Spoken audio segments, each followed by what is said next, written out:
The galaxy watched the broadcast, as if the screens themselves were holding their breath. 1,000 species, 1,000 worlds, all tuned to the same imperial feed at the same trembling hour. The High Imperator's voice, sharp as a plasma hook, cut through the dark like a blade meant to wound rather than inform.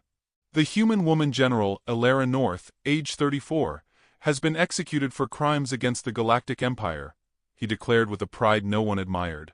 Behind him, Elara's still form lay on a cold silver slab, draped in the Empire's colors, as though some twisted pageant crowned her as their trophy. The Imperator paused theatrically, expecting applause or cheers. Instead, the galaxy gave him confusion, then unease, then something even he could identify: dread. Aliens whispered among themselves. Humans will cry, one said. Humans will panic, guessed another. A smug minister added. Humans are too emotional to retaliate properly. They collapse when their hearts break. Yet an elder of the moss-skinned Valerii shook his head, vines rustling like warning chimes. You do not understand humans, he murmured. They will smile first. Most laughed. They shouldn't have. For at that moment, across the Sol system, humans were doing something far more terrifying than panicking. They were going quiet. Earth's representative to the Galactic Senate appeared next on screen. Commander Jonah Hale, age 40, hair neatly brushed back, uniform precise enough to shame a drill sergeant, stepped into the frame with a steaming thermos of coffee marked with a cheerful Earth phrase, "World's nicest threat." He smiled gently, the kind of smile humans use before either proposing marriage or flipping the entire board over. "Thank you for the update," Jonah said pleasantly, as if the Empire had just announced a weather pattern rather than a political execution. "General Elara North was my mentor and friend. I appreciate your clarity on her status." The Senate chamber, half holographic, half physical, fell into an uneasy hush. A reptilian senator exchanged glances with a floating jelly diplomat. Was Jonah thanking them? Was this grief? Acceptance? Forgiveness? They couldn't decide, and Jonah did not help them. He merely took a sip of his coffee with polite ease, savoring it as though the flavor outweighed the enormity of the moment. "We humans value closure," he continued. "You've given us that today. Sincerely." If the aliens had understood human culture even a fragment better, they would have realized that sincerely delivered in a soft tone from a calm human man was not gratitude, but a threat wrapped in satin. But the Imperator, emboldened by ignorance, replied, "Your species' resistance ends here. This is mercy." His smile was all steel and triumph. Jonah's, by contrast, was warm as a summer afternoon. The contrast unsettled more than the content did. "Of course," Jonah said. "Mercy." He said the word as though testing it on his tongue, weighing it against a scale no alien could read. "We'll respond accordingly." The Senate erupted in chatter. What did accordingly mean? The humans had always prefaced their ugliest strategies with politeness. They held meetings with coffee and courtesy, only to emerge with battle plans so precise entire fleets vanished within minutes. Jonah never reminded them of this. He simply offered cookies. Literally. He placed a metal tin on the table, sliding it toward the Imperator's projected image with friendly confidence. "Chocolate chip," he said. "A human comfort snack. Helps soften difficult conversations." The Imperator looked at it like it was a bomb. In a way it was, just not in the way he understood. The gesture wasn't kindness. It was ritual. And when humans ritualized something, they committed to it fully. Across human space, diplomats were being quietly recalled. Civilians were being moved off stations with clockwork precision. Patrol vessels vanished from obvious routes. Satellites blinked out one by one, not from attack, but because humans turned them off intentionally. Every alien species monitoring Earth saw the same terrifying pattern. Humans weren't defending. Humans were preparing. Jonah continued his immaculate politeness. "Before we proceed with the proportional response, please accept a gesture of goodwill. Earth will temporarily withdraw from Senate discussions. It's important we gather ourselves before taking our next steps." Somehow, his tone was not soothing but brittle, like ice stretched thin across a deep lake. No one could see what lurked beneath, but every instinct screamed danger. "What steps?" a senator demanded. Jonah tilted his head in a gentle, almost fatherly manner. "Don't worry. We're just opening something we haven't used in a while. The emergency barbecue kit." Aliens stared. A robot scribe whispered aloud, "What is a barbecue?" Jonah winked. "Fire. Lots of fire. You'll love it." Humor, the aliens assumed. Except Jonah's eyes didn't match the smile. At that moment, the Imperator's confidence flickered. "You cannot frighten the Empire," he snapped. Jonah raised his thermos slightly in a toast. "Of course not. You already seem perfectly frightened on your own." His voice remained gentle, but the room felt colder than the vacuum outside. Even the jelly diplomat contracted into a smaller sphere. On Earth, fleets began shifting in clean, silent lines. Starships drifted into formation around Lunar Command like beads drawn toward a magnet. No announcements. No boasts. Only the kind of silence that predates storms. The wise aliens watching the patterns whispered, "This is not retreat. This is redirection." And they were right. The Imperator tried to salvage his stage. "Humanity is broken," he declared. "Your grief will paralyze you." Jonah blinked slowly. "Grief doesn't paralyze us," he said. "It focuses us." He placed the thermos down gently, as though setting aside sentiment. General Ilera taught restraint. "You have removed the only person who kept us moderate." That sentence rippled through the Senate like a sonic wave. Jonah inhaled deeply, as if steadying emotions the room could not see. "We thank you for the clarity of your action. You've accelerated decisions we hoped never to revisit." The senators now looked at him as prey looks at a shadow that doesn't match the creature casting it. Jonah added softly, "Phase 1 is complete." The Imperator startled. "Phase 1? What is?" He never finished. All across the galaxy, long-range sensors detected thousands of human ships blinking out of standard space. Not destroyed. Not jammed. Gone. Their signatures vanished like breathing cut short. Entire human armadas stepped into the dark areas between known routes, places even the Empire refused to chart. The Senate chamber erupted in panic. Where are they going? Why disappear? What are they building? Jonah answered none of them. He simply stood, buttoned his uniform jacket, and nodded once. "Thank you for your hospitality," he said. "We'll be in touch." He ended the transmission with the same politeness someone might use to excuse themselves from a dinner table. For several seconds, the Senate stared at the empty space where his hologram had been. The Imperator's bravado drained visibly, as if someone had pulled gravity out from under him. "Find those fleets," he ordered shakily. "Track them. Now." Technicians scrambled. Systems hummed and chirped. But every display delivered the same chilling message. No human signatures detected. A young alien cadet whispered the final sentence of the night, voice trembling with the certainty of doom. "Sir, humans don't vanish unless they want to." The Imperator tried to reply, but before he spoke, every star map across the Senate flickered. New readings surfaced. Massive gravitational anomalies forming near forgotten sectors. Human signals, faint but deliberate. Someone gasped. Someone prayed. Jonah's voice, pre-recorded, echoed suddenly across the chamber, soft as a ghost beside their ears. "Phase 2 begins when the lights go out." And then the lights went out. Panic spread through the Empire like a fever with no cure, creeping into halls that once felt invincible. Ministers barked conflicting theories, analysts contradicted each other, and every intercepted human transmission made things worse. The humans were quiet, too quiet, and the galaxy had spent centuries learning that human silence was never the absence of intention, but the sharpening of it.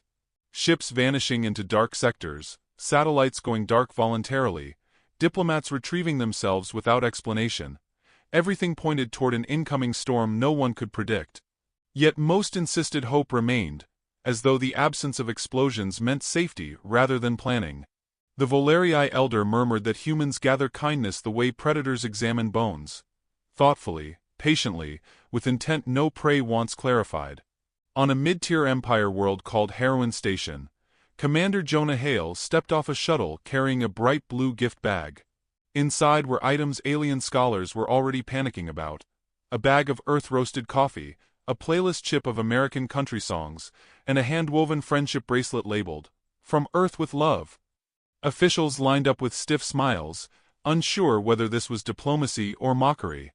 Jonah's pleasant tone didn't help. "Thank you for hosting me. We brought treats." It's amazing how generosity can warm a tense atmosphere. Aliens exchanged confused glances. The heroine governor whispered, "Are these gifts a threat?" Jonah smiled. "Only if your conscience is loud." The governor guided him through the station halls, rambling apologies and nervous flattery. Jonah nodded calmly at every remark, offering no hint of anger or vengeance. His demeanor soothed and frightened simultaneously. "We heard Earth suffered a tragedy," the governor said finally. "Our condolences." Jonah paused long enough to unsettle everyone, then answered, "Condolences are kind. Kindness is rare these days." His voice never shook. He sounded like a man grieving politely, which was arguably worse than shouting. He accepted their condolences the way a surgeon accepts a scalpel, knowing the next step would draw blood. As Jonah toured the station, Heroin's security feeds captured glimpses of strange human activity across the galaxy. Human civilians returned home en masse. Freight carriers moved tungsten, helium-3, and thermal capacitors. Mining worlds stopped exporting resources to the Empire and sent them inward instead. Human engineers installed classified modules on dormant star fortresses. Even more unsettling were the shipments of glitter paint. No one knew its purpose. Analysts argued whether it was psychological warfare, cultural mockery, or simply unhinged creativity. Jonah, hearing their debate through a calm tap, chuckled quietly. "Humans get artsy under stress," he said, offering no clearer explanation. Empire scouts who attempted to tail human fleets reported confusing structures forming in the dark between stars. Rumors spread of arcs of light, ring-like frames, and disruptive gravity pulses. One transmission ended with the scout screaming, "It's a cage, no a corridor, no something else," before their signal vanished. The Empire blamed static. Everyone else blamed humanity. Some senators claimed humans were preparing a superweapon. Others insisted humans were bluffing. But the Empire had underestimated humans before and buried the consequences afterward. The galaxy whispered that no species hides their claws better than humans, because humans never wanted anyone to know they had claws in the first place. Jonah's next meeting with Heroin's officers played out like gentle torture. He sat in a conference room sipping coffee while the officers cycled through fear, accusation, bargaining, and denial. "Tell us what your people are doing," demanded one officer. Jonah considered his cup. "Making decisions." Another officer slammed a holographic tablet. "You are preparing for war." Jonah shook his head lightly. "Preparing implies we weren't ready." Their tempers rose while his remained steady, a controlled warmth that hinted at something dangerous beneath. He leaned back, smiling faintly. "General Alara believed in diplomacy. You killed her. So now I'm here, honoring her memory by being polite." His politeness burned more than any insult. Heroin's administrators tried to convince him the Empire's action was justified. Jonah listened with the patience of a parent, hearing a child lie about breaking a window. "Your Empire claims authority over suffering," he said softly. "Ours claims responsibility for ending it." Officers glared at him, but none contradicted him. Jonah slid the friendship bracelet across the table. "In human culture, these represent loyalty. I brought one for your Imperator too." The gesture struck them harder than any weapon. It implied a farewell ritual. It implied finality. No one dared touch it. News spread that human fleets near the Varric line had activated silent running protocols. Other fleets shifted into formations that mirrored historical Earth war patterns, arrangements used only in battles where humans never intended to retreat. Alien scholars recognized the shapes with horror. Some ships even broadcast faint, eerie Earth melodies, as though humming to themselves before action. The Empire demanded these movements stop. Humanity ignored them.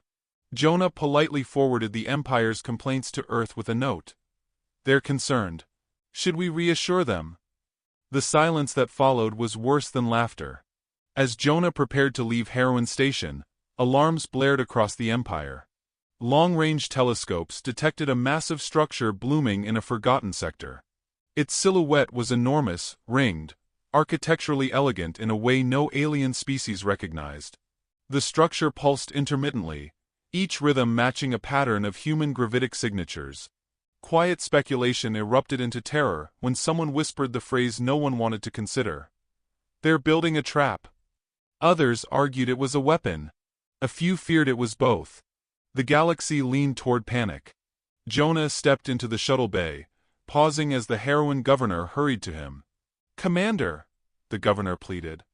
"Whatever your species is planning, surely it isn't too late to negotiate?" Jonah turned with a kindness that wasn't comforting. "We always negotiate," he answered. "Sometimes we negotiate before consequences. Sometimes after." He clasped the governor's shoulder. "Be grateful you weren't part of the decision." The governor stared helplessly. "What decision?" Jonah smiled with genuine softness, though his eyes carried the coldness of strategy already in motion. "Phase 2. It begins soon." He boarded his shuttle without elaboration. The hatch closed with quiet finality. Moments later, Heroin's sky flickered as emergency broadcasts compiled every new human movement into a single, horrifying projection. Across the galaxy, human fleets were converging with perfect synchronization toward the anomaly. Energy readings rose. Space distorted. Even sensors began trembling. One terrified analyst whispered the last thought Heroin would hear before its comms collapsed under the strain. "They weren't hiding from us. They were hiding something for us." And then the anomaly opened. The anomaly blossomed like a wound in space, twisting light into spirals that made even hardened alien captains tremble. Across the galaxy, thousands watched the rupture widen, revealing silhouettes of human ships arranged with unsettling precision. They moved neither like prey nor conquerors, but like surgeons preparing an operation. The Empire's command screens filled with frantic calculations, none offering comfort. Even before the first transmission, everyone understood humanity had crossed a threshold. And when Jonah Hale's calm face appeared within the shimmering portal, the silence that followed felt heavier than the vacuum outside. "You seem alarmed," Jonah said, voice soft as snowfall. Behind him, the geometric lattice of the human structure pulsed with slow, deliberate light. "Don't be. Stress shortens lifespans." His attempt at reassurance only deepened dread. Empire strategists scrambled to decode the background patterns, convinced each flicker carried hidden meaning. They were right. The structure was far more than a weapon. It was a statement, a demonstration of what humans achieved when grief stripped away restraint. Jonah's expression held no anger, just quiet purpose, as though he were gently preparing the galaxy for an unpleasant but necessary truth. Inside the Imperial War Room, panic spread beneath a veneer of authority. Admirals shouted over one another, demanding explanations no one possessed. A young technician replayed the anomaly readings repeatedly, hoping repetition might reveal mercy somewhere in the data. It did not. Every pattern pointed to orchestration so meticulous it bordered on divine. "How long have the humans been planning this?" one admiral whispered. The silence that followed was its own answer. Humanity, once mocked as impulsive, emotional, undisciplined, had unveiled coordination rivaling the oldest empires. Their teeth had always been hidden behind smiles. Now, those smiles had become warnings. Jonah appeared again across Imperial channels, his image stable despite the chaos around him. He stood with hands clasped behind his back, posture crisp with military discipline softened by human warmth. "The Empire believes our grief weakens us," he began. "It doesn't. It clarifies us." His words slid into the room like surgical blades. "General Ilera North taught restraint. You removed that restraint. So now we operate with full transparency." He stepped aside, revealing a star map marked with thousands of human gravitic signatures embedded across hyperspace corridors. Gasps filled the chamber. The Empire had been surrounded long before Alara's execution. Imperial scientists scrambled to assess the devices, but the readings were beyond their comprehension. Each gravitic seed hummed with a frequency resembling heartbeat rhythms, perfectly synchronized despite spanning light years. "They're connected," murmured a physicist. "Like nerves in a living organism." Jonah nodded on screen. "Close enough. Humanity likes symmetry." When the Imperator demanded he deactivate them, Jonah offered a sympathetic smile. "I can't. They're part of the environment now." Terror replaced outrage as realization dawned. Humanity had weaponized the very fabric of travel. Hyperspace, once the Empire's greatest advantage, now lay under human jurisdiction with the casual permanence of rewritten physics. In the shadows of the war room, a seasoned general, older than most empires, whispered, "We have awakened something ancient in them." His words crawled through the silence like a prophecy already fulfilled. Jonah did not deny it. Instead, he softened his voice. "We wanted peace. We begged for it. But peace is a partnership, not a leash." He stepped closer to the holographic interface. "So now we remove the leash." Lights dimmed as the gravitic signatures flickered in eerie unison, forming patterns the Empire could not decode. Jonah's eyes shone with grief sharpened into resolve, a quiet fury distilled into strategy. An admiral finally snapped. "If you attack, we will retaliate with everything we have." Jonah looked genuinely saddened. "You misunderstand. Retaliation implies sequence. This is simultaneity." He raised a hand and the star map shifted, highlighting key Imperial supply lines, shipyards, and communication hubs. "Your empire is built on predictable arteries. We have simply adjusted their circulation." The admiral roared that this was an act of war. Jonah shook his head. "War began the moment you executed her." The room froze. Everyone knew who he meant. Alara's absence echoed like a bell struck once yet endlessly ringing. The Imperator attempted one final show of dominance. "Deactivate your devices, Commander, or we will annihilate your colonies." Jonah's expression did not change, but the temperature in the room seemed to drop. "Our colonies?" he repeated. "You still don't understand. Humanity doesn't isolate its value to territory. We carry our worlds with us." He tapped his chest lightly. "And we don't abandon them." A new set of coordinates illuminated, this time within Imperial territory. Human ships were already there, silent, patient, precise. The war room erupted into chaos. Jonah watched their panic with sorrow, not satisfaction. "You forced our hand," he whispered. Before the Imperator could issue another command, alarms wailed. Hyperspace lanes across the Empire flickered, destabilizing under the synchronized pulse of human gravitic seeds. Transport routes collapsed. Supply chains dissolved. Entire fleets found themselves cut off in void space, isolated without warning. Screens filled with red alerts. Jonah's image shimmered as feedback rippled through the grid. "We will not destroy your civilians," he said. "We aren't you." His tone remained gentle, but the accusations struck like artillery. "We will dismantle your capacity to harm others. Efficiently. Cleanly." His gaze shifted, softer now. "For Alara, and for everyone your empire silenced." The war room descended into despair as systems failed one by one, but Jonah's final transmission cut through the chaos with chilling clarity. His image steadied, framed by the glow of the colossal human structure behind him. "Phase 3 begins now," he said. "When next we speak, the empire you knew will no longer exist." The transmission crackled as gravitational distortion intensified, swallowing star maps and drowning sensor feeds in static. In the final second before the signal collapsed, another figure appeared beside Jonah, a silhouette unmistakably shaped like Alara North. Her eyes opened. Her voice, faint but alive, whispered, "Remember me?" And so the galaxy understood humanity was never finished.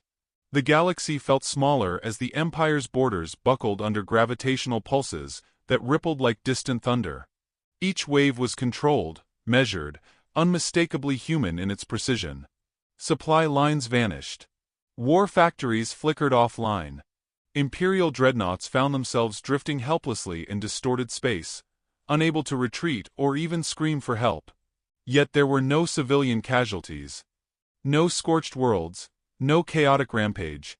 The restraint only made the terror sharper. Humanity was not lashing out. Humanity was demonstrating mastery. And when Jonah Hale appeared on every Imperial screen, framed by the luminous colossus humans had built, no one mistook his presence for negotiation. "You still misunderstand us," Jonah said softly. Behind him, Ilara's holographic form stabilized, her uploaded consciousness glowing with a calm that chilled the room.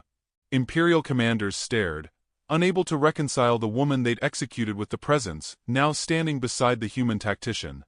Jonah continued. "You thought killing one general would break our spirit. But Ilara wasn't merely a leader. She was an instructor. She taught us how far we could go, and how far we shouldn't." His gaze swept across the trembling admirals. "You removed the boundary. You created the version of us you now fear." Across the Empire, fleets scrambled to reorient themselves. They fired test shots at the gravitic seeds humans had embedded in hyperspace lanes. The blasts dissolved into nothing. Countermeasures failed. Their technology, once unmatched, now looked primitive. Imperial scientists whispered that humanity had somehow rewritten the physics around their networks, creating new rules with no regard for permission. Jonah addressed their confusion with gentle precision. "Technology is only limited by the imagination behind it. And humans? We imagine painfully well when we grieve." Ilara's voice resonated then, clear and composed. "Your empire thrives on obedience. On silence. On fear. You believed a single execution would erase a lifetime of work." She turned her holographic gaze downward, as if studying the galaxy like a strategist examines a battlefield map. "Instead, you have ensured we complete what we began." Her tone carried no hatred, only an eerie steadiness that froze the heart of every listener. A consciousness unbound by flesh, still burning with purpose, terrified them more than any weapon. In response, the Imperator appeared through a strained, flickering transmission. His crown was tilted, his voice cracked with desperation masquerading as authority. "Humanity will cease its aggression immediately," he commanded. "Or we will retaliate with everything we have left." Jonah regarded him, the way a patient teacher regards a child refusing to understand a simple lesson. "You no longer have the ability to retaliate," Jonah said. "We've removed that option to spare unnecessary loss." His tone carried neither arrogance nor cruelty. It was a statement of fact delivered with surgical poise. Imperial defense grids overloaded as human fleets emerged, not in scattered formations, but as a synchronized ring around the Imperial core system. Thousands of ships, their hulls shimmering with the pale glow of candlelight energy, encircled the throne world. Yet none fired. They hovered in absolute silence, a halo of judgment. Jonah explained. "This is planned candlelight. Not annihilation. Illumination."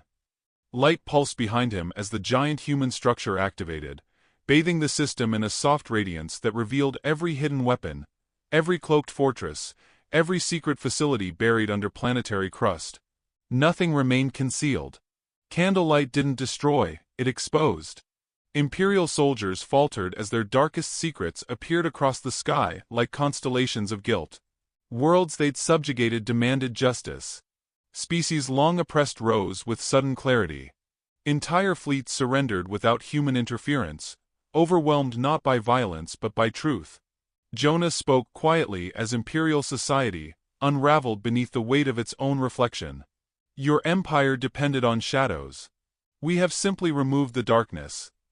The Imperator, shaking now, attempted to rally his final command fleet.